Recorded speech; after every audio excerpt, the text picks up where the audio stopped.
Merhaba sayın müşterilerimiz. Bosch seri 2 8 kilo 1000 devir çamaşır makinesi satılmış olup müşterimize gitmeden önce son testini yapmaktayız.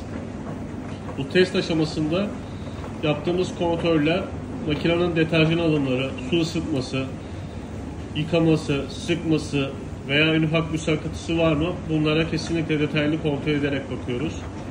Ayrıca bizden alacağınız tüm ürünler 2 ay garantilidir ve arıza durumunda direkt değişim yapmaktayız.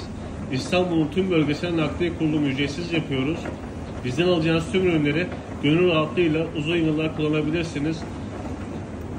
Şimdiden herkese hayırlı alışverişler diler, sağlıklı günler dilerim.